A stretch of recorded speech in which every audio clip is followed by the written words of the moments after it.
As many of you know, back in the realm of middle school, I was a pretty sturdy kid. Along with a struggling body image, I was also very self-conscious. It was a very hard time for me, as it is for many preteens. One day, during a typical baseball practice, our coach, Coach Miller, came up to me and said, "Judge, you make a pretty good wrestler." I looked at him and thought, there's no way that a bowling ball kid like me would ever be good at that hard of a sport. But, as it turned out, I had multiple friends doing it, and I decided I might as well try to get this pig belly and turn it into a six-pack, so I gave it a shot. If you've ever been to a practice, you'll walk in and notice one thing. It is hot. It's actually usually 95 to 100 degrees hot. I was shocked. How come the AC isn't cranked up, I thought, because usually you go to volleyball and basketball and the AC is at 65 degrees. I walked up to my coach and asked, "Why is the AC not on?" He said, "It's supposed to get us limber," whatever that's supposed to mean. So, as I got my awkward lace-up shoes on, I was ready to go. We started jogging, getting warm.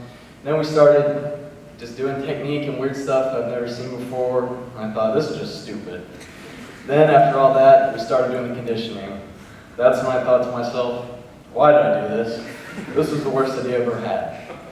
Well, as it turned out, I was wrong. The second day was the worst day I've ever had in my life. I had actually never cried in practice up until that point. So then it came known to be that the first week is known as Hell Week for a reason. Imagine going outside, running 2 miles, coming inside, practicing, and then going outside conditioning for another 30 minutes. Now imagine as an untalented, overweight kid who just wanted a bod to pick up ladies. Not the best idea I've ever had. But as it turned out, I got hooked. It changed the limits that I had put on myself. After you win, you just get this hunger, and losing just becomes much worse than winning. It changes your mentality, and the only way I can really describe it is almost like military. Just constantly working hard, eating right, trying to make weight, and sometimes even, if you're not dedicated enough to just do it over time, getting in a sweatsuit 30 minutes before practice or a tournament and just running around the gym until you lose that last half pound. And always knowing in the back of your mind that someone is always working harder than you. Now, 3 years later, I can look back and see all the good qualities I've gained from it.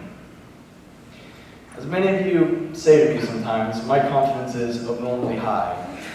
Or as Coach Coakley would call me, big-headed. But I don't really consider that a bad thing.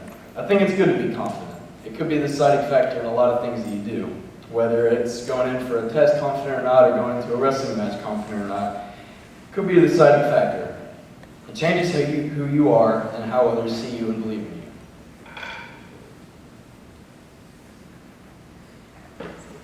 you. The determination and grind built up. The determination and grind that are built up while you're wrestling are really just the great factors that you can just take with you forever. It goes to your life, whether it's homework or procrastinating for a quiz, just always hanging in there, just doing your best, whether it's AP classes or finishing school the last few months after you've already been accepted. And you can also see running until you puke and studying for an AP test are almost equivalent. One is just physical and one is mental. If you conquer your mentality, it takes the physical stuff, it's much easier to do. It takes you much further. It's a good subject to learn and you can't really learn it in school. It takes you much further than a school subject could possibly teach you. But it's something you must find in yourself. And after you do that, life's punches do not seem so bad. The most surprising probably is the respect that you gain from the sport. As it turned out, the more you put in, the more you get out of it, and the more you realize about yourself. You learn to respect people in a way that you just didn't think you really could. The respect was for wrestlers, and whoever put the most work in is probably going to win. That just carries over, and you just know that through all the blood, sweat, and tears, you both worked very hard. It's impossible not to be respectful of each other. It entitles you to be almost a better person. I'm not saying I'm the most nice and respectful person in the world, but I think it certainly does help. Wrestling has changed my outlook on multiple fronts, and it will be something that I can take with me through the rest of my life. Thank you.